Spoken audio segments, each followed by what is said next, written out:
Well, there is speculation that loyalty may hurt her in this case. It certainly has hurt her husband, whose popularity has plummeted in the recent New York City mayoral polls. Jenna, back to you. We'll see what happens next, Doug. Thank you.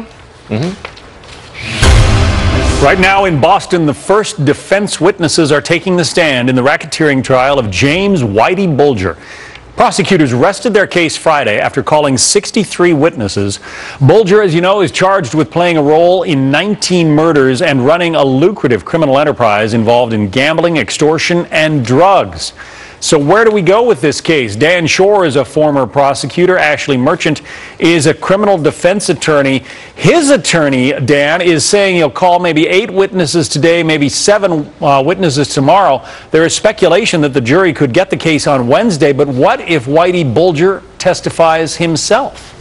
That would be very dramatic. We've already seen him curse at least one witness who accused him of being a rat. And this is when Whitey Bulger was just sitting at the defense table, so he couldn't restrain himself. So he might want to testify.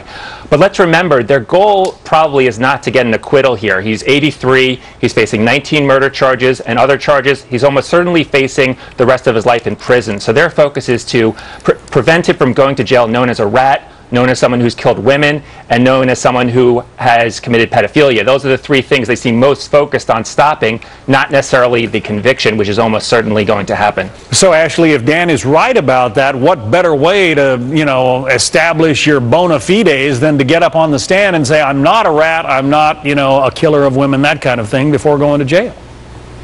Well, first, I would love to see him testify. I think a lot of America would love to see him testify, but I just don't think that's going to happen. Because what's he going to do? Get up there and say, oh, no, I wasn't involved in this gang. Oh, no, I didn't commit these killings. I didn't ever kill anybody. He's got way too much damage and way too much bad things in his closet to get up there and take the stand. I just don't think his attorneys will ever let him do it. Yeah, but I mean, essentially in their opening statements, didn't his attorneys admit to a number of the charges against him that essentially will put him away for the rest of his life? They did. They definitely admitted to that. I think that there's a lot more, though, that they have not admitted to, and that they're not willing to put him on the stand to basically let him open that can of worms. But Dan, going back to your point, if he's just trying to, avoid going to prison, being seen as a rat, why not get on the stand? What does he have to lose?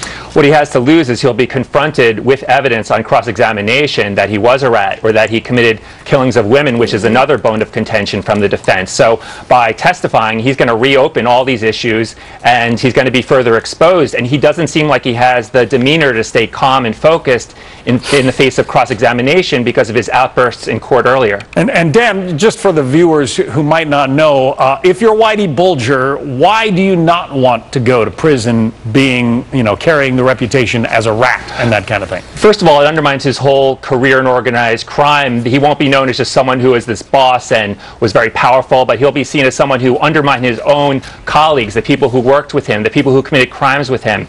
They'll say that he went with the FBI, and going to prison like that is not the way you want to go because other people may go after him, and his legacy in his world will be greatly tarnished. So, Ashley, are you thinking we'll get this case to the jury this week then? Not based on how this case has been going. So far, we've had one of the defense witnesses testify, and he's been on all morning. And he hasn't even been subject to cross-examination yet. I think what the defense is going to do is they're essentially going to tell Whitey Bulger's story, but through their defense witnesses. So I don't think there's any chance that this case will be in the bag by the end of the week. Well, even a reputed mobster has his reputation to protect. We'll see what happens. It's going to be interesting. Ashley Merchant, Dan Schorr, thank you both. Thank you.